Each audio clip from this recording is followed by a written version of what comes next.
to episode 14. We know what episode it is today. I looked, I checked. We never know. So today, episode 14, Real Estate Agent Mastery Podcast on YouTube. We have a guest star with us today, Miss Monica Mora. Sorry. You want to go ahead and introduce yourself? Yes, so I'm Monica Mora, agent with Keller Williams, working with these guys. I've been in real estate for about 3 years. Originally from Colombia, and I've been in the U.S. for 11 years. Cool. My background is sales, and I just love helping people. What made you want to get into real estate? Different reasons, but I think the first one was my family is big in real estate in Colombia. Okay. Like big I didn't know believers. Yeah, and just having pieces of land, just the model is a little different. Sure. Basically, I don't know here. I mean, you could do the same thing here, but just buy a piece of land, just let it sit, and appreciation. Absolutely. And rentals, for sure. So I grew up in a family that was a very important family in my town. I grew up in a small town in Colombia. Got a big baller here. That was back hometown hero over here, man. That was back in the day, though. She said, "I don't know how to say this, but my family's kind of a big deal." No, it was back in the day. It was. It's not like a bragging thing or anything, but they were like trying to get as much land as possible. Mm-hmm. Actually, my great grandfather. How can I explain this? He had like a heart attack because he just got into a deal that it was too big to manage. Okay. So he actually got a heart attack. It was from that? He was, I believe, in his late 50s. Wow. When he got that. Is it hot or is it just me? I think it's a little warm. It is a little warm. And I'm wearing this. What I was going to say before we even jump straight into it, that Monica was making a lot of she wasn't necessarily making fun of us, but I think she was very surprised with how savage we are when it comes to podcasts. We just throw things together. She's asking us all week, what are we talking about? I don't know, Monica, you tell us, man. Like literally 5 minutes ago, she's like, what are we talking about? I'm like, I don't know. Yeah, I mean, you're gonna have to figure it out as we're asking you questions, right? You're the guest today, Joe so Rogan of the real estate world. We are. Oh wow. We didn't have a conversation. No agenda, really, nothing like that. We're just having fun, right? Today, I'll be the guy that just switches the mic back and forth. I might have to do that. I'll just have to be quick with it. But Michelle, our admin, was making a good point. We're like, and we have a lot of appreciation for the way we do the podcast now, just because a lot of things online, social media wise, is super cut. It's highly edited and stuff, and we just kind of. We kind of like to just raw talk, you know what I mean? Up to this point. Yeah. Also, we just don't like to make plans, like, script and stuff, because we wouldn't follow it anyways. The reality is it's just more work to do all the cutting and editing, so we just send it. We're lazy. Yeah. So I just wanted to point that out. I wouldn't say that, and I'm just going to come and rescue you. Just don't do that.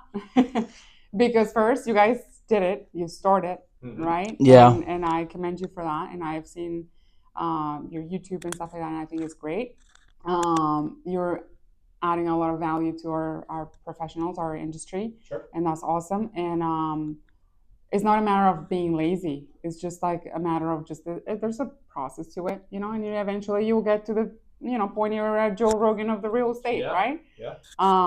So it's okay, I started my YouTube channel too, and it's just I have like 5 videos. Mm-hmm.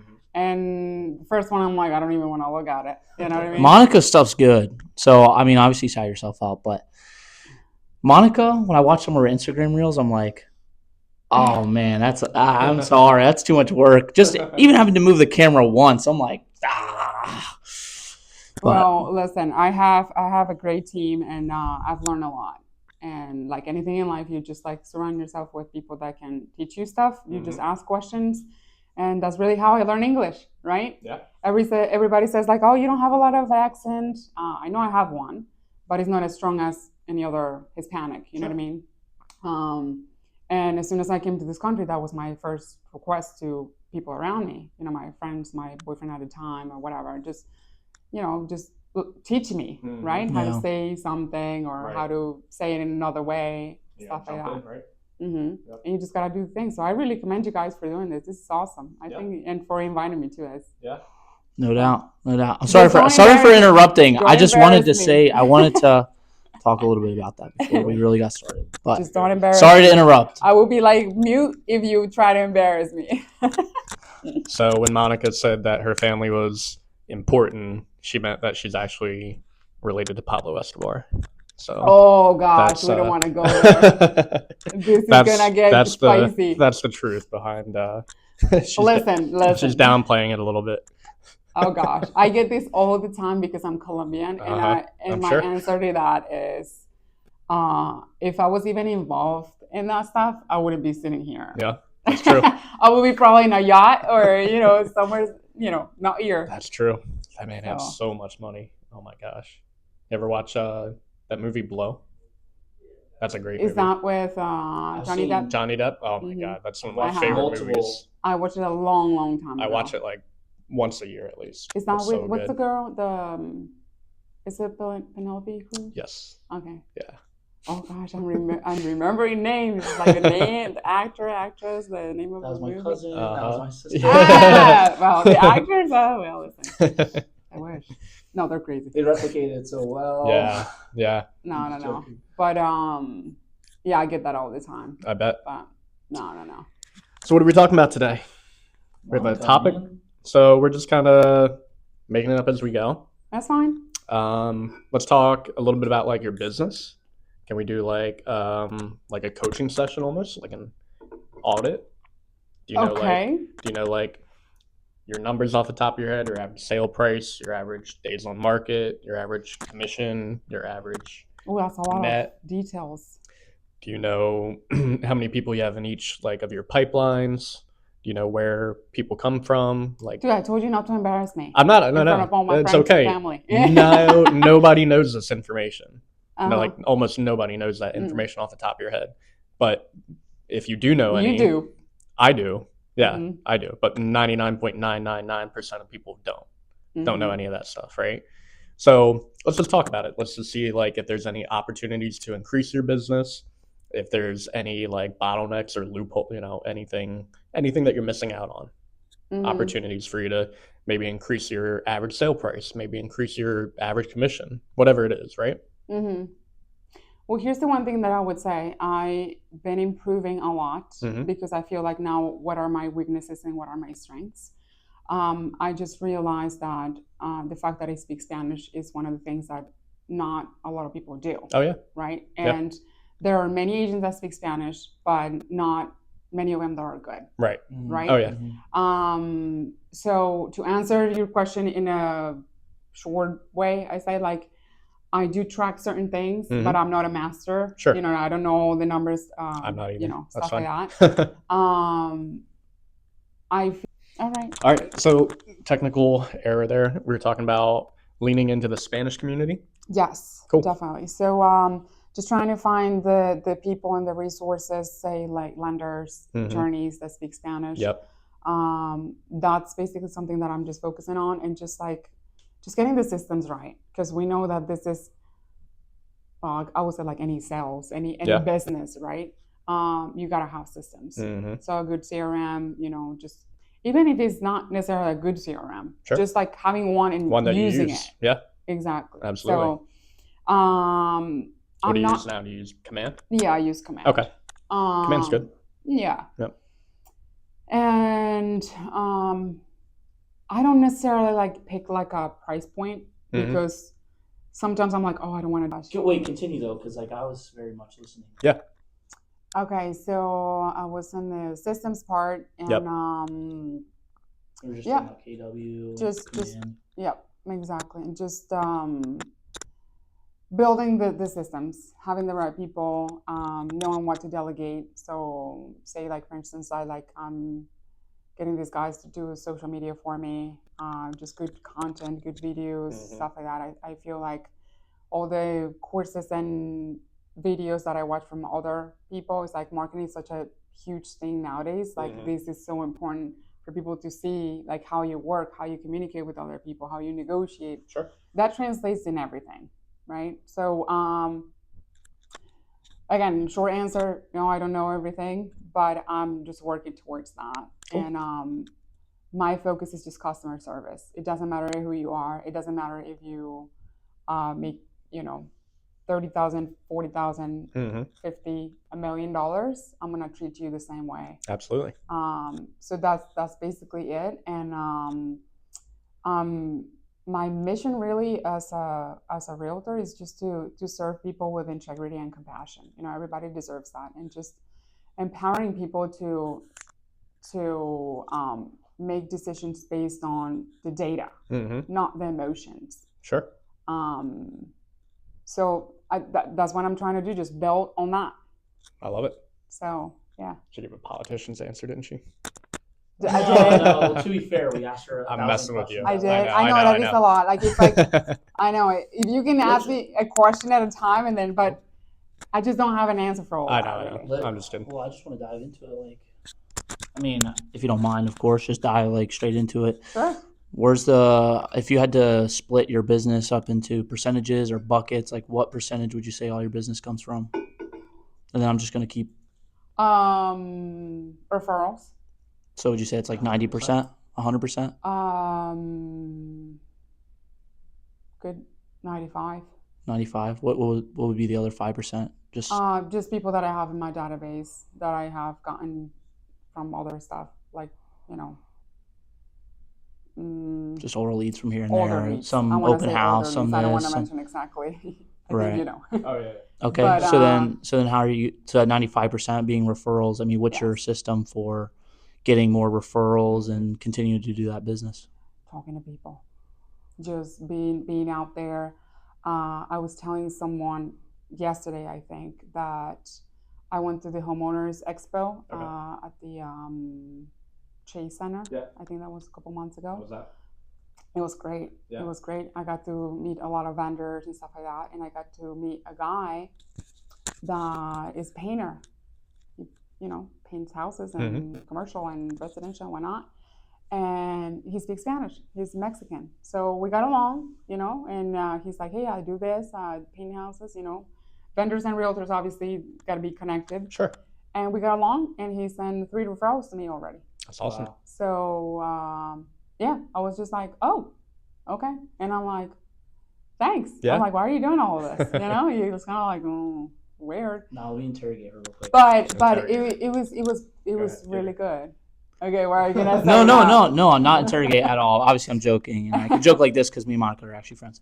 But I was gonna say, so even more on that, like when you go out, let's just say so you're saying referrals, talking to people. Do you have a specific goal? Like, okay, I want to go to at least one event, maybe a month, and then when you go to an event or something, is there like, because for instance, people, exactly, whatever like it is. sometimes we'll be Okay. like, if we just have 5 real estate conversations a day, like that's a KW model or something. Do you ever Right. put those goals in place or like that kind of system? I have, and this is hilarious because just a little background. I feel like I could describe myself as an introvert, right? And too. when people say like you, like what are you talking about? You're a talker, you're a smile, you're sociable, you can talk about everything with anybody. Yep. And I'm like, now I can. Oh yeah. Right? Because of real estate, right? Right. And sales in general. Like Yeah. before this I was in Right. sales as well, but that was kind of like my introduction to sales, my last job. But I'm like, that's not really the reality, right? Yeah. So I actually did something. My boyfriend had a meeting in New York a couple months ago. So he's like, "Hey, let's go meet in New York, blah, blah, blah." And I was just like, while he was in the meeting, I was in Times Square. And I brought my phone and my gimbal and all that kind of stuff. And I'm like, I'm just going to interview people in Times Square. Stop. That's fun. But I was just, Humans in New York? Huh? Like humans in New York? Yeah. Yeah. So I was just like, what am I going to ask them? But I just wanted to get out of my comfort zone, Sure. right? And I was just like about to, I'd have a hard oh, time shit in my doing that. pants. Yeah. So I was just like, oh my gosh, this is just giving me a lot of anxiety, right? And I'm like, what am I going to ask these people? And I'm like, I'm just going to interview 10 people. right? Of a Mm-hmm. million people that are there. And I'm like, I'm just going to ask them the word home means to them. And I was just like, how am I going to do this? And I feel the same way with people at events, other people in general. So sometimes I do set those goals and sometimes I meet them, sometimes I don't, right? Because of the whole anxiety thing is like, and I know this, probably you don't get this issue when you're like, I'm going to call this person. I'm like, oh, maybe they're tired of me, or maybe they're, I do. You think we don't get that issue? they're It doesn't go busy. away. Well, for You you, just do it because anyway. you do it so often, and Yeah. that's one of the things that you do. Yeah. You're just like, sometimes it becomes kind of like a habit, I guess. Yeah. You take the emotion. A lot of realtors like talk about taking the emotion out of the process, right? And that's difficult, but that's why I was giving you the example of the New York City experience. That I was just like, I'm just gonna ask people. Yesterday was hilarious because I went. I invited Sarah. She's one of the lenders I work with, to just do calls and stuff like that. I think you saw her yesterday. So we went out for lunch, grabbed Honey Grove, and then there's the Anthony's right there next. Coal fire pizza. Yep. Yeah, exactly. And Sarah's just talking to me about their wings, they're amazing, food, blah, blah, blah. And there's this woman walking by and she's like, really? And then we're like, yeah, they're really good with the onions on top. Have you tried them? You have to try them. And I'm like, this is my opportunity. Yeah. So I was just like, because I was just like, I need to be more spontaneous with the thing. And I'm like, you know what? I don't know if this is for you, the Phil Jones line. I don't know if you know. Yep. I don't know if this is for you, but you know what? Like, if you want any recommendations or anything, I'm a local realtor, blah, blah. So I had my wallet on me. So I had a couple business cards. And I give her one. And she happened to be a realtor. Oh, wow. Really? With Century 21. Yeah. Yes. And wait. It's actually not that wild. So many people are realtors. But that is I funny. know. But you want to see, this is the wild part of this story. I'm parked right here. She's going that way. Guess who's parked like right in the middle? Minaj. Really? Oh my gosh. And then he gets out of the car. Doesn't surprise me either. He gets out of the car and he starts shouting. He's like, "She's a great realtor, great realtor." And then the lady is like, "I'm also a too. realtor." Yeah, had like a little realtor meetup and pop up in the realtors and a lender in front of Trader Joe's. Like, oh my gosh. But yeah, I mean that's the stuff that I try to do just to get out of my comfort zone. And sometimes I plan, sometimes I'm not, and sometimes I just call someone that I just thought of, or and stuff comes out of that. So, but I know the business is in being organized, having systems, something like that. Yep. Yeah. But I'm working on it. Yeah. Yeah. So that's the thing I would say is like building the model, building the system, right? If you did 10 deals last year and you want to do 20 this year, you're not going to necessarily know how to do that. You can do more stuff and maybe you'll hit it. But then if you want to get to 30 or 40 or whatever after that, you have to have, the repeatable things you can lean into. So like a system that it could be scalable. Yeah, exactly. Yeah. Yep. Yeah, working on it. Yep. What about open houses? Are you doing open houses? I used to. Okay. Last one I did was for my listing. I like them. Good. But I was just like, this is the one goal that I set for myself. I'm like, I need to get organized with all my my business in general before I start getting more stuff. Sure. And this is something that I tell newer agents too, because it's like, don't just try to get a bunch of stuff if you don't have like a foundation.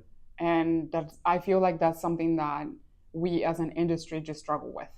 There's nobody that teaches you how to like start a business. Sure. Right? A lot of agents don't even know that they have a business. No, you're a business owner. Yep. That's the reality. So so I took a step back and I'm like, I'm not gonna do all these things just to, but I think open houses are great. Yeah. I have a bunch of signs and I do my little table and I print a bunch of stuff and that's great. And I have a whole system for open houses. That's awesome. Yeah. Yeah. I would run that play all day long then if I was you. Open houses? Yeah. You should be doing 2 a weekend. Are you doing open houses? You should be. You should do more. You're doing Paladin, right? How many days? You're doing Paladin this weekend? Oh my gosh. Oh, You want to do that one? that's a pain in the butt. Is Why? that in there like a HOA in there? It's a condo. Yeah. Yeah. Yeah. Why is it a pain in the butt? Oh. It depends. It can be a pain in the butt It can be those places, with right? financing and stuff like that, but it Right. doesn't have to be. Right. Yep. Yeah, they're not as desirable as any other properties that have no HOA. Yeah.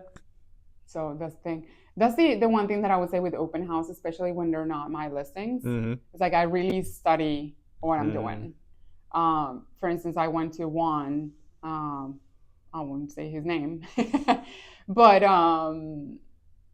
the house was really dirty, and I'm like, dude, we're not doing this ever again. Yeah. I actually took a broom that thankfully it was there. Yeah. Because I'm like, I didn't bring anything. I didn't Right, know, right. you know? Of course. Usually you don't go to the house before the open house. Like Yeah. I go, Get there a half hour before. I do, and this is the one thing that I've learned from like doing open houses. Mhm. I usually put like the signs like the day before, like the night before, Okay. or very early in the morning, Yep. like 6, 7 a.m., something like that, crazy. So I don't get any traffic or Okay. because I'm the crazy lady just running. My signs are huge, so and they're like with the metal, you know, they're really big. And I do balloons, and I have my whole. You can laugh at me, like you'll have to see them one of these days. That's all right. Yeah. But they're not even like helium balloons. They're like these huge red balloons. Yeah. That I found on Amazon. But anyway, but that's one of the things I learned is like, don't send me to a dirty house. Sure. Because I'm putting my face on this house, and Right. that represents me as a realtor, Right, and right. you, obviously. Yeah. But Yeah. you're not there. Yeah. So it is like, oh. Yeah. No one wants to be in a dirty house. No. No. It's not fun. No. I've seen that multiple times. So, do you think putting the signs out, so you're making 2 trips to the house, right? To put out your signs and then to go to the house for the open house? Mm-hmm. So how much time is that costing you? And do you think that going out there twice, doing that and setting up the signs earlier makes a difference in your traffic? That it's cost benefit for your time? Because I used to do that. Like that was just how I was taught. It was like set up signs and balloons the day before, and I just realized it had 0 effect on the traffic. And I was like, why am I making 2 trips, clearing out my schedule 2 times on 2 days to go to this house? Well, again, it depends on the house, right? If it's like too far away, I wouldn't do that, Yeah, obviously. yeah. If it's like, I've done Right open down the houses in street. Smyrna, right? Yeah, So yeah. it's the day off. Yep. But I do have a strategy behind that. Okay. So you set up the signs, right? I think is a Saturday. Yeah, door right? knock the houses that you put the sign. So I do door knocking. Cool. Yes, that's Yep. one. I want visibility, right? Exposure. So Yep. depending on how the community is, I'm very strategic with where I put the sign. Sure. Of course. But the strategy behind putting the signs, say Friday night or something, is for people that go to work Saturday morning or something. They will know that there's going to be an open house. Sure. Why? Because on the sign that is by the house, I have like a little small sign. Yep. Has that the time says- on it. Yeah, Day and time. time, date, whatever. Mhm. So if they go and say like hoping that the house was going to be open, then they're Yep. going to be like, oh shoot. And I also have the little information pages right there, like take one, Sure. you know. Yep. So that's why I do it. Yep. So if people are Yeah. interested, then they'll have That makes sense. the information Yeah, right yeah. there. And I just wanted to dig into that because like I said, I Yeah. used to do that. Maybe you should ask people like as they come in, how'd you hear about the open house? And then if nobody says, oh, the signs, if they're like, oh, I saw it online, Right. then you could just nix that all together. 100%. You know, and save yourself some time there. Yeah, 100%. And that's a great feedback. And I actually asked the question because I'm curious, Yeah. right? Because I do social media. Yep. Sometimes I do ads. Right. It depends on like if it's my listing, I'll do ads in Yeah, the yeah. area and stuff like that. And I want to know that if they're Absolutely. paying off. And many people mention the sign. That's good. Yeah. It's like, oh, thank you so much. You know, like they're really good position. Now, it's not 100% of people, Sure. but heck, if I get one Yeah. and that person buys the house, That's fair. that's why we do this, right? Absolutely. So Cool. far so good. Awesome. Yeah. When are you gonna start doing more open houses? I want to go see your open houses. How do you do it? This weekend? We don't go crazy on the open house. I don't It's do more too much. about quantity, I think, than quality with the open house. Doing more open houses more frequently will get you in front of more people than going crazy on one open house. Mm-hmm. You know what I mean? Okay. Because the 99% of people are coming from online, Mm-hmm. right? They see it on wherever, Zillow, Realtor.com, Facebook. So putting out more signs may or may not have an effect. Putting out, like, we have a big flag we put out, which is cool, that gets people's attention. But I think, again, 99% of people are coming from online. So, like, the amount of marketing you do around the open house doesn't change how many people come to the open house by that much. Right. Yeah, again, you might get 1 or 2 people, but it's not doing an extra open house with that extra time. Could be a better use of the time. You know what I mean? And that's a good point, because I guess this is when tracking is very important. Sure. Right? Yeah. And I'm taking mental notes. Yep. Because when you ask me about door knocking, it's like Mhm. how many people are showing out. And Right. a lot of people did. Yep. Right? And that's the way to get listings. Mhm. Right?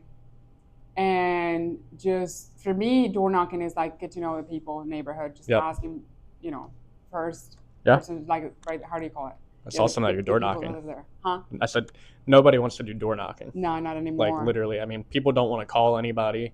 People don't want to call their friends and family, and if they do that, they don't want to cold call. And even if they do that, they definitely don't want to door knock. That's like the lowest. Like, that's Yeah. like people's biggest fear. Am I right? It depends. The only fear that I have about door knocking really are dogs. Sure. You're not a dog lover? No, I love dogs. Oh, okay. But I've seen videos. Yeah. And I'm like, the delivery guys. And I didn't think about that. Right. No, wait a minute. Do you have your sign in your hand, your open house sign, when you door knock? A what? Do you have your signs that you're putting out? Do you hold them while you're door knocking? No. No. Okay. What do you mean? So we always do, just even if we're not like going out of our way to door knock, Okay. I always tell the team you should door knock wherever you're putting the signs, because it's a super easy icebreaker. Oh. Just go, hey, is it cool if I put the sign down here? Blah blah blah, and just open up the conversation from there. Oh. Yeah. Interesting. Just as, like, literally while you're setting up for the open house, 45 minutes beforehand. Interesting. Not like, hey, I'm going to go door knocking for 2 hours. Yeah. Right. But just, you do a couple open houses a year, knock a couple of doors while you're out there, you probably pick up an extra listing or 2 a year. Mm-hmm. So. Interesting. But yeah, anyway, go ahead. I was going to say, if you had the sign, you could, like, fend them off with the sign. Yeah. No. Well, my signs are pretty big. So, but no, the last time I did it, this lady left the storm door closed, Yeah. and the door it's a glass. It's just a window. I Right. don't know how you call it. Anyway, so and then she has like 4 dogs, and they all bark, and I'm like, Crash right through the door. please don't. So yeah, that's the scary part, and the mean people that I'm like, Yeah. I'm so professional that Mhm. I think that's one of the things that I'm like, okay, have a good day. Yeah. That's all. Some people is like, just throw it to the trash or whatever I'm gonna give them, and I'm like, I won't, but okay, Yeah. have a good day. Yeah. That's all. That's funny. But I'm more afraid. We're This gonna is see a fun. ring camera one day, and it's gonna be Monica. She's going on the property, and the dog's just gonna chase her back out to the road. Oh my Like one god. of the deliveries. I'm going to sick my dogs on you. Oh my My god. little, Your little chihuahua. they'll bite your ankles. Yeah. You're Better watch crazy. out. No. Oh my gosh. Archie. No, I know what videos you're talking about. Yeah, but Let me double check, make sure this is still rolling. Yep, we're good. all right. All right. Yay. Go Cheers. us. Well, I don't have anything to do with cheers. Joe Rogan drinks. What's up? Joe Rogan drinks on his Yeah. podcast. Yeah. And does stuff that not a lot of people know about. Yeah. I ain't doing that stuff. Yeah, that's a lot. But I gotta respect him. Yeah. Yeah. Yeah. He's He's just having fun. yeah. He's having a good time. I'm having a Especially good time. 3,000 Yeah. episodes in or whatever. Yeah. My God. 3,000 episodes. That's wild. Yeah. Already? Joe Rogan? Yeah. He's been doing it he got big in the last 4 years, Couple but he was years, doing yeah. it like 5 or 6 years before that. I didn't know he You was know? like up to 3,000. I think it's Yeah. might have been longer than that. I don't Probably, yeah. I don't Probably follow like his stuff a 15 lot. years he's been doing it. Yeah. Do you follow his stuff a lot? I listen to most of them. Oh. Yeah. Wow. Yep. Okay. It's cool. I look at the guest. If it's something I'm interested in, then I'll listen. Right. If it's something I'm not, then obviously I'll skip it. Mhm. Although sometimes, you surprise yourself. You listen to something you didn't think you would care about, and then it ends up being interesting. Anybody he has on there could be the most random. He's interviewing like a marine biologist. You're like, Nah. but then you listen, like, holy shit. That's interesting. You always learn. This guy lived underwater for 4 weeks. Yeah. You always learn. That's the cool thing about, I guess, just life in general. Yeah. You can always learn. Connecting with people. And, Yeah. Mhm. Something, even if it's a little bit of Yep. whatever that you can apply in your life, it's just kind of like, okay, it doesn't matter where I learn it or learn it from, but Absolutely. yeah, Yeah. I have that mindset. Yeah. Yep. So I'm open-minded for that. Absolutely. So what else? Tell us about this deal. Mm. Here, you ask the questions, Matt. You're better at interrogating. Not necessarily. I'm not interrogating. Just About the having a conversation. Which Tell us deal? about the last deal. You were just in there telling. Oh yeah, tell us about The this. duplex, right? Oh. No. Okay. Let's talk about this other deal real quick. So, I'm in the office with Kelly, Lewis, me. I mean, I just walk in last minute. I had already talked a lot Do about we it. want to put this? The Newcastle one? Yeah. Or the one that you... Can you talk about it or no? I don't know. If it's different. Okay. Do you want to give an overview and then like the two things that were like maybe the takeaways that I don't know if it was you suggested them or Lewis said something or Kelly said something that were like something Okay. to like learn from it almost. But like even if we're not saying names or people, like could we just like give the overview of what happened? Like 300. Sure. This is a listing that I have still is under contract, and someone submitted an offer, all that kind of stuff. I talked to a lender. This is a newer agent, and this is the important part when I say like just if you don't know, don't say stuff that you don't know. Yeah. Just say like I'll get back to you. I'm newer. Yeah. There's no shame on that. I was also new at some point. We're all aware. And she's like, oh, I never heard of someone talking to a lender, like to verify stuff. And I'm like, oh, yeah. These are people that are coming from out of state, right? And they're using a lender from out of state. And that's the importance of like, if you're in this case, Delaware, like we prefer working Local with someone that is a local bank, local lender, local whatever, Yeah. you know what I mean? Whatever it is, but it's someone that is local. But their stuff just looked good, and this wasn't like a first, how do you call it? Like a primary residence, right? This was like a secondary home. Yeah. The lender stated that they have closed like many deals together. They were putting like almost 20% down. Sure. So all in all was good, you know what I mean? So it's just like, okay. They look like a good, clean buyer. Right. Yeah. I mean, who puts $50,000 down? Yeah. What's the percentage, like, would you say, of like the people that would put $50,000 down? Probably like 20%, something like that. 20% of the people. So 80% of the people do like 3.5 or less. Yeah. So that's huge. Yeah.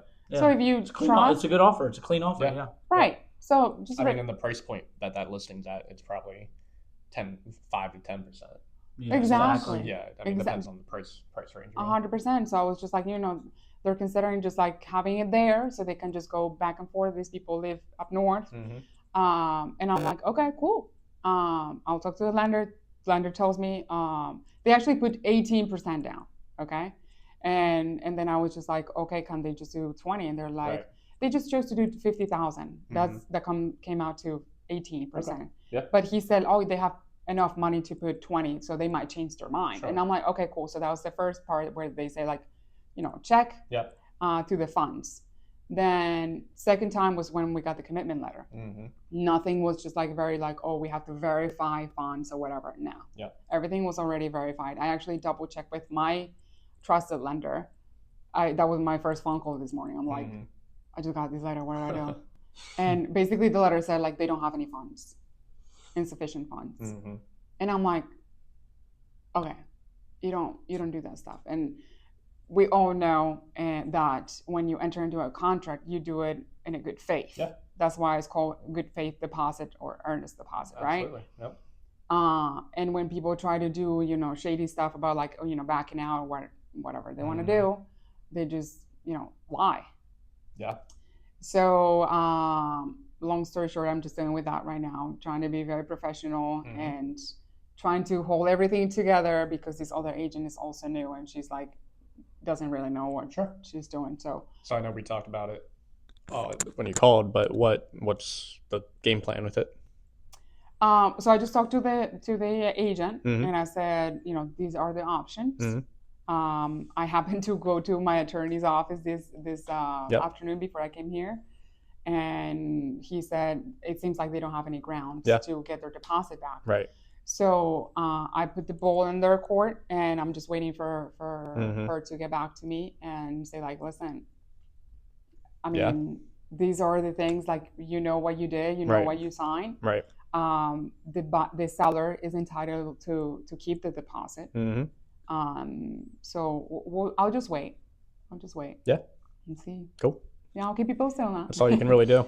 Exactly. Yeah, they'll definitely lose their deposit if they do walk, though, because there's nothing in the Delaware agreement of sale about in the financing contingency that if you don't have the money, you get your deposit back, right? So, I mean, if you have the money and then you go to Vegas and you gamble, like I always tell buyers, like when we're doing the buyer consultation, if you have the money and you go to Vegas and gamble it all away, the financing contingency doesn't protect you. You're going to lose your deposit, right? So, yeah. Yes, the thing I was, the attorney was telling me, like, you're acting in a good faith way. Yeah. So it's you don't go and spend the money either in Vegas or buy the furniture or buy. You don't quit your job the day before closing. Exactly. You don't go buy a new car. Exactly. You're going to lose your deposit. And still these things happen. Yep. Because they don't have the right realtor to tell them that. Yeah. Say don't do this. Well, in this case, the buyers might not be acting in the most ethical way. It may or may not have anything to do with the agent. It sounds to me more like it's the buyers. Right. I'm sure the buyer's agent would want to get the deal closed and get paid. I agree. No, in this case, I agree with you. Yeah. But sometimes the case is like they don't know. Yeah. So I do feel bad for that part of it. Cool. Yeah. Well, keep our fingers crossed on that one for you. Thank you. Yeah. Yep. Thanks. It's a good place, so we'll see. Yeah. What else? What's this investing? Is your first investment property you got? Oh my goodness. Yes. Is it going good? Were you nervous before you bought it? Before, I don't know. I feel like I'm more nervous right now. Yeah. Of the unknown. Is this your first property you bought? Okay. Yeah. Yeah. Yeah, it's a duplex, and it's crazy because I feel like opportunities sometimes just come to you and they make sense, and I feel like sometimes you overthink it, right? And I feel that's You're like, what am I missing here? Right. And I feel like sometimes I've been like that in the past where I like overthink some deals, and I'm like, shoot, no, that's scary, But in reality, you have to take some risks, right? Sometimes. So I was just like, okay, cool, let's do it. And thankfully, I have great colleagues that I can just like pick up the phone and say, like, you know what's going on with this? Like, what are they like? Does this seem good? For sure. And good contractors as well. Yep. So we're under contract. Everything is sailing. We're closing. Oh, I thought you closed on it. Okay. No. We're under contract. Gotcha. Still. That's awesome. I don't know about you, but I bought my first property when I was 25. And the night before I woke up, I was like having a panic attack. I was like, who's letting me buy a property? And it wasn't just a home. It was an investment property, a duplex. I was like, who is letting me do this? I'm 25 years old. I have like a couple grand in my bank account after I put this money down. Like, what? Wow. You know what I mean? It seems like there should be like some like rite of passage. You know what I mean? Like, it just almost doesn't seem like you can just do things. You can just buy a property. You can just start a business. You can just do stuff. I don't know if that makes any sense, right? Yeah. It seems like there should be like a gatekeeper, like someone to say like, okay, you can do this now. You know what I mean? It's like real life sometimes. Yeah. Yeah. You can just do whatever you want. I mean, yes No and one no, stop you. because it's like that's the difference between a doer and a dreamer, right? Yeah. And I was just telling someone recently, I think it was my lender. I was like, how come I wasn't born like a personal, like a normal person that just wants to get up, go to work Yeah. at 9 and come back at 5, just watch a movie Yeah. after, go to the beach Saturday. And I'm just like, trying not too hard to, have a heart attack right here. But I feel like at the end of the day, it's not, for me, it's just not necessarily the ambition of having and acquiring things. Mm-hmm. To me, it's just like the service part. Sure. Right? And that's the one motivation, or the motivator, I would say, that I have, is that people that got bad service, I've heard so many bad things. Oh yeah. And it's just like, that's a motivation for me to just like Yeah. be better and just provide a better service. Yeah, the flip side of what I was saying earlier about like you can just do things. The bad part about that is that so many people just get their real estate license and they never strive to be good. They never strive to really learn about what they're doing. Yeah. Some people are unethical. Mm-hmm. It's just, I mean, let's be honest, the average realtor is not very good at what they do. 100%. Right. Yeah. Even the older, like, I've been doing this 3 years, and I don't know if I want to use that word, but I want to say like I want to say lecturer, more experienced people. Yeah. But it's like, the seller's disclosure, when it says like all the little boxes, Mm-hmm. if the items are in working order, Right. the agreement itself would dictate what's included and what's excluded. Yep. Some agents believe that's the inclusions and exclusions.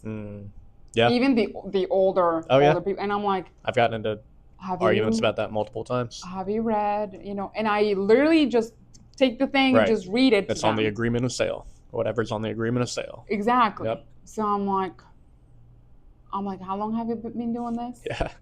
Or when they send me the form that it was in 19, like the last disclosure, like the last version, I'm we just got a new one last year. Yeah.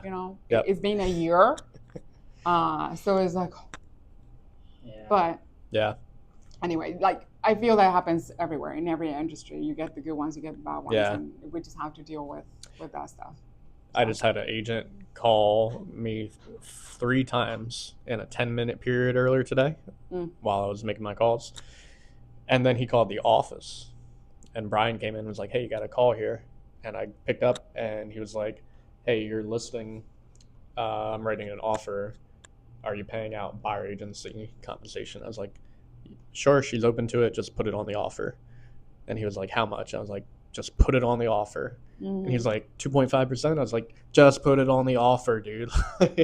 You hunted me down to ask me a question that was not only irrelevant, just put it on the offer, but also definitely wasn't urgent. You didn't need to call my phone 3 times in 15 minutes and then call the office too. Yeah. Like, what are you doing? Did you find out, like, if this was an experience? It probably wasn't an experienced guy.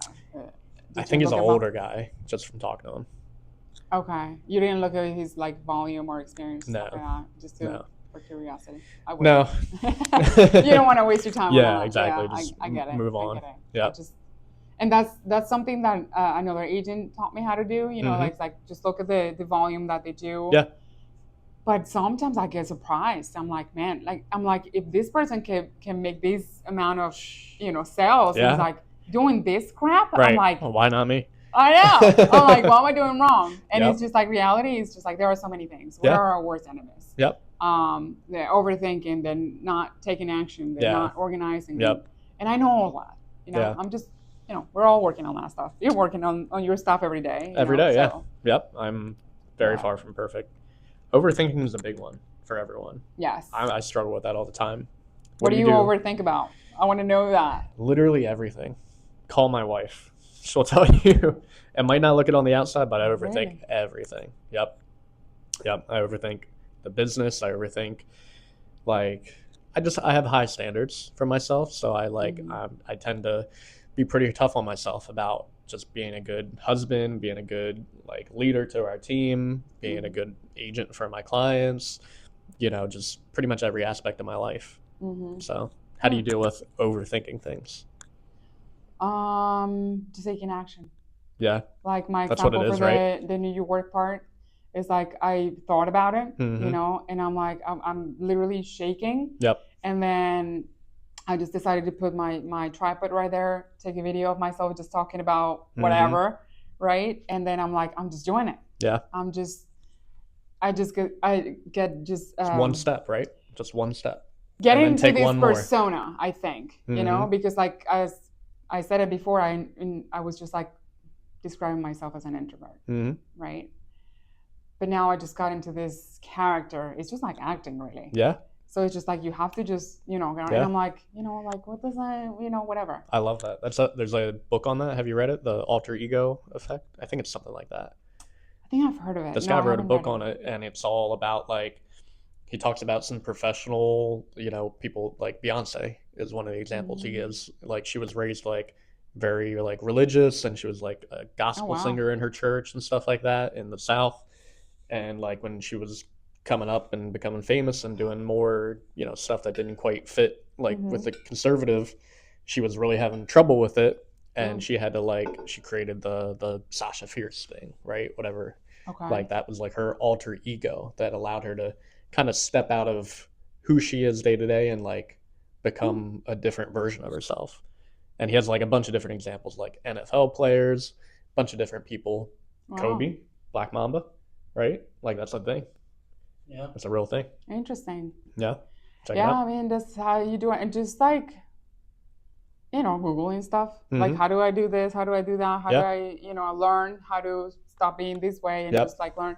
And something that has changed my life is the Mel Robbins. Okay. The 5, 4, 3, 2, 1. Yeah. Take action. Tony Robbins. It's a coincidence that they're both Robbins. There's something that is just crazy. They're not related as far as I know. But I went to one of his events as well after seeing him in Vegas in the family reunion. I was 2024, I believe. I don't know. But I went to the one in New York, right? Yeah. Yep. I think I told you about. Yeah. You said you wanted to go to one. But I went to one of those, and it's just insane. It's just realizing that you have control over your thoughts, your emotions, your body. Yep. It's just so crazy. And I proved that to myself a couple times. Yeah. Like with clients, it just has had such a positive impact in my life. Yep. That you know, those people are just I admire them a lot. I think their techniques or strategies or whatever they teach work. Yeah. And sometimes I'm like, I feel like I'm dealing with so many things that I'm like, I don't want to do this. I don't want to make the call. I don't want to, you know. And I'm like 5, 4, 3, 2, 1, and make the call. Just do it. Yep. Or just like go take a cold shower, or just exercise or eat. You know, simple things like that. That is just like I don't feel like it. But I think Tony talks about changing your state, right? Like 100%. You're not gonna think if you're in a crappy mood, you're not gonna think your way out of it. Yeah. Right. It always comes with action. Yeah. Clarity comes with action. Just taking one step. Right. If you come in and you can't make 50 calls today, just make one. Right. And then make one more. And then make one more. Right. Exactly. Or maybe go for a run. Something like that. Like obviously that's a little complicated if you're coming in, you're in dress clothes and stuff like that. That's a little tricky, but change your state. Like do something that takes you just out of that funk. Right. Yeah, but even if like you don't have to go for a run, but you can do like five jumping jacks. Jumping jacks, yep. And I've done that before, where like, you know, I talk to like friends or whatever, whoever I'm with, and or my boyfriend is like, make a move. He says make a move, and whatever your move is, either like this or like this or whatever it is, like he hits his chest. Yep. And I've done that, and I've seen the result. In my own profession and life, it's like it's incredible. Yeah. I'll tell you this story real quick. Relating to that stuff, I was dealing with a tenant. Last year, I gave out some turkeys to my clients, and so I. Keep going. You're still recording? Keep going. Yep. Okay. Good. Just checking. Yep. We have to do that for a reason. There's been many times we'll be 40 minutes in. Last time. Yeah, that's all good. That's all good. If I'm talking too much, you just tell me. No, go ahead. No, stop. But I got into the car with a bunch of turkeys, frozen turkeys, just, you know, printed out these flyers for my clients and stuff like that. And there was this tenant that it wasn't necessarily my client, but kind of was. Mm-hmm. The landlord is more like my client, right? Sure. Then I still give him a turkey, but Right, it was just like, that's cool. she wasn't on my list. That was the thing. So I was in the claimant area where I have a couple clients, and then that lady came to mind, and my brain, I guess, went like, she doesn't deserve the turkey, and I just felt like the meanest person ever. Because like that was my first reaction, because she's a mean person. Mm-hmm. I did everything to help her, everything, and she Mhm. just paid me back like really bad. Yeah. She has like a bunch of kids and whatnot, and I was just like, she doesn't deserve a turkey. Mm-hmm. And I didn't even say it, I just thought about it. No turkey for you. I believe in God, right? And I believe in doing the right thing and stuff Mhm. like that. I'm not perfect, obviously, Sure. but that was the craziest experience ever, because I just felt all these emotions toward her. Mm-hmm. And I'm like, I'm just not, she doesn't deserve it. Yep. And then this little voice went like, oh no, Mm. go give her the turkey. And that was like the huge, like the biggest humility lesson, Mm-hmm. because I just like literally bowed my head and I said, okay, I'm just going to do it, because she is a client, she has a family, Sure. is Thanksgiving, right? Mm-hmm. So I was just like, okay. And so I went, knocked the door, and I was waiting, and she didn't open the door. Oh my gosh. And I went like, yes.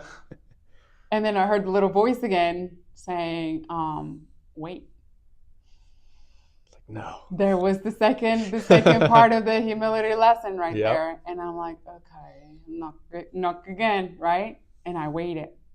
Then the lady didn't open the door. And I'm like, okay. And then I felt like the permission, right, Mm-hmm. to just leave. And I just felt I did the right thing. Yeah. So I was just like, okay. And then I learned about Thanksgiving, about being forgiven, about it was crazy. Yeah. And that was one of the things that I was just like, okay, just 4, 5, 4, 3, 2, 1, just give her the turkey. Yep. And the same lady, I had a crazy situation with her. I was very furious. And then I applied the make a move thing, Mm-hmm. change your physiology, all that kind of stuff. Yep. And it worked. Yeah. From my drive from that house to my house, I was completely done. My heart rate was down. Mm-hmm. I was calm. And I was just like, I'm not letting this person affect my emotions and my feelings right now. Don't let it steal your time and your happiness. Right? Exactly. Yep. So I will never, ever forget that. And I am so grateful I went to that event. I walked on fire. That's awesome. I did so many things. I'd love to do that. Met great people. They do it again. They do it every year in New York in November, don't they? They have the last couple of years. I don't know. I have to check it out. I've always wanted to go. I don't know. I want to go to Date with Destiny. Mm. But that's like $5,000. Oh, really? Mm-hmm. Monica told me the other day she's gonna do a Spartan run with us. Yeah. Oh, whenever I get better and I get fit again. You got a whole year. Yeah, Literally I have a to year. work. I used to look different, like with a little more muscles and a little more fit. But after COVID and stuff like that, I lost it all and I got stomach issues. So I know. The core, you don't know how important your core is until your stomach's hurting. I couldn't even drive for a couple months. It was so sore. Didn't you say you got food poisoning or something? No. It was after COVID.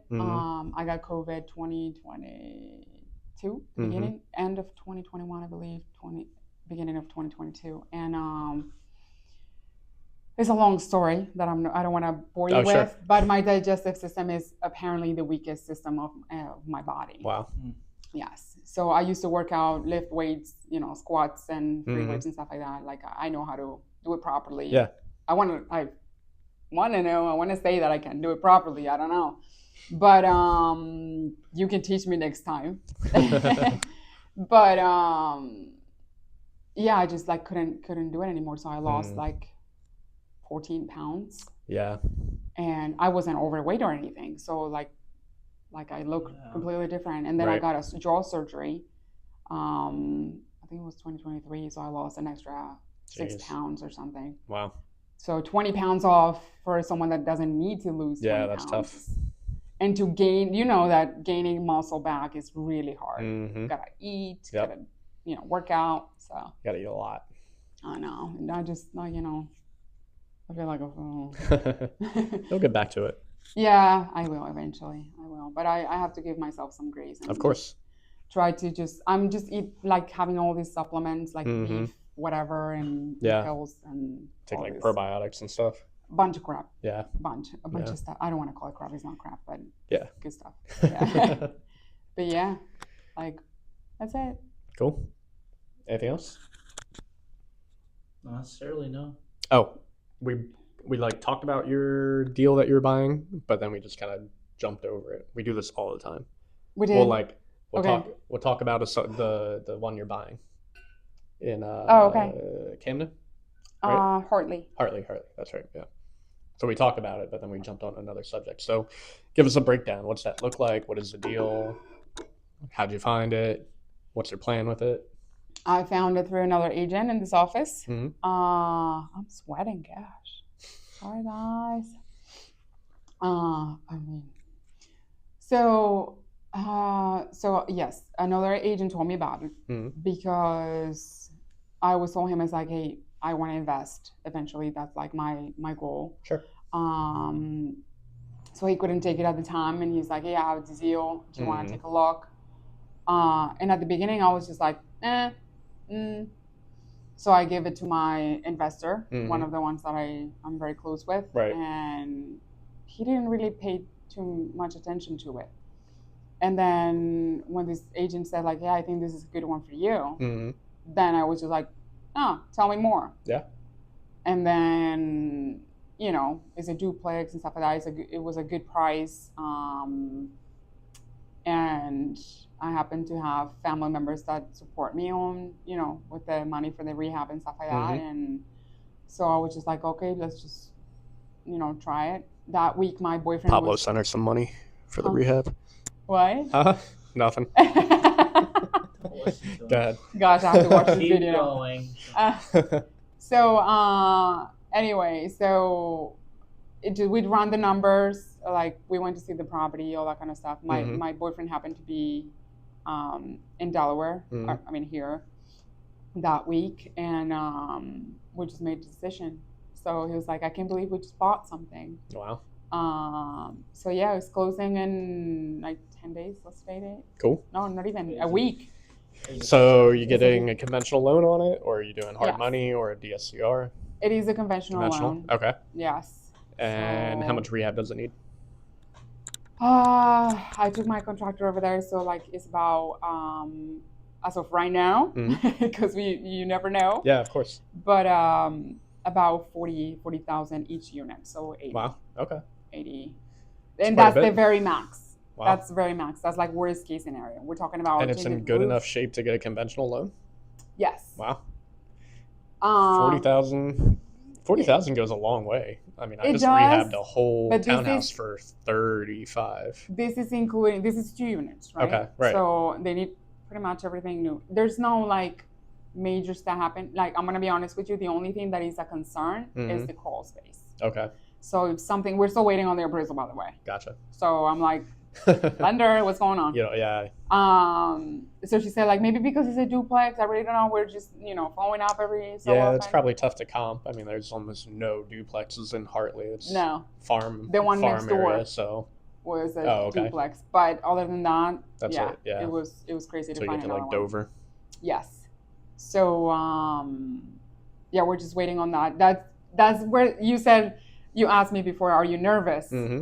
And I'm like, I wasn't nervous, but now, waiting for the appraisal, I'm like, crap. That's the one part that I'm like, ooh, I hope it doesn't come up with, something crazy. Right. But the roof is going to be replaced. Okay. And kitchen, HVAC? bathrooms, no HVAC. We're just going to do window units. Gotcha. Yeah, because the HVAC is very expensive. How big is each unit? Square footage? 1,000. You should double check your numbers on that. 40,000 per unit to rehab? Mm-hmm. That seems high. No, that's worst case scenario. Okay. I'll tell you the numbers. Like, because I just did this whole house, including the HVAC, for $35 for a What's the 1,300 square footage? 1,300 square foot townhouse, Okay. including the HVAC, which was 8 out Did of you change 35. the roof? I didn't do the roof, but the roof on the townhouse would have been $3 or $4 grand for that small of a roof. Okay. But it was everything else: kitchen, floor, bathroom, paint, everything, Yeah. recessed lights. So that's like worst case scenario. Real number is like 28. Okay, that's fair. 28 for each, but again, crawl space. That's the one thing that I'm like, Yeah. So worst case scenario is just that 80 Mm-hmm. between the two. And What do the you think's wrong with the crawl space? Is it too much water down there? beams, Moisture? Oh, okay. the beams, Yeah. they need to be replaced, some of them. Gotcha. So that would be a little costly Probably right getting there. moisture down there, and it's like rotting the beams out. Probably. Mm-hmm. Yeah. So that was one of the surprises that I'm like, I don't want to get that right now. Yeah. But I was prepared for it. You know what I mean? So I was just like, okay. And this guy, I don't know his name, the CEO or whatever of Real. Oh yeah. Have you seen his stuff? I don't know the CEO. I mean, obviously I know Real, but I don't know the. Of Real. Sharon. Sharon. Yeah. Sharon? Well, he's not anymore. He's actually With acquisition. Alex, Yeah. Oh, okay. He stepped down. He's on the board now. Oh, okay. I didn't know that. Yeah. But anyway, you know who he is. Mm-hmm. I watch, his reels and stuff like that. I think he's pretty brilliant in many things. So one thing that just, I thought it was really cool was that he said the first one is always the one, the learned one or the learning one, something like that. And I'm like, I was trying to just convince myself that this wasn't the one. It's too scary, blah, blah, blah. But I was just like, you know what? I just have to do it. Yeah. Even if I have to be willing to lose to win. Yep. And I'm like, it is really scary. I'm not going to lie. And again, I'm more nervous right now than I was 2 weeks ago. Yeah. So, and I have my family's support, and that's very important to me in terms of like, not just like emotionally, but financially as well. Yeah. So I'm like, still scary. I don't like playing with people's money, of course, but I just wanna do it. You know what I mean? And I have you that I can call and ask questions. Of course, yeah. So absolutely. But yeah, I'm just. So after you get it rehabbed, you're gonna refinance, cash out refi. Yes. Cool. Yep. And rent it out. The bird thing. So really, the worst case scenario is it costs a little more to rehab than you thought. You put a little extra money in. You still cash out refi, you get your money out, and then you just hold it. And the cool thing about real estate is, even if you buy a bad deal today, in 20 years it's going to be a good deal. Right. Time erases like all your mistakes over time. That's a good point. If you're buying stocks and you buy at a terrible time today, 20, 30 years from now, today is still going to be a good deal in 20 or 30 years, right? So I don't worry about it too much. I buy stuff. Do you usually hold them, your investment? So I want to buy A-class investment properties, B+ A-class only, for long-term rentals, because I just don't want to deal with tenants under like B-class right now. I've just had too many headaches with it. I just sold one of my duplexes recently. It was just a headache. Every year, it cash flowed on paper, but every year I had to rehab it. 20 grand into every year, like clockwork. Yep. Wow. So I sold that. So now I'll flip pretty much anything in any kind of area, except like the really, really rough areas of Wilmington. But I only want to hold properties in like 350, 400 and up price range. Yep. And they won't cash flow a lot, but they'll appreciate, still get the tax advantages, get better tenants, like lower management heavy.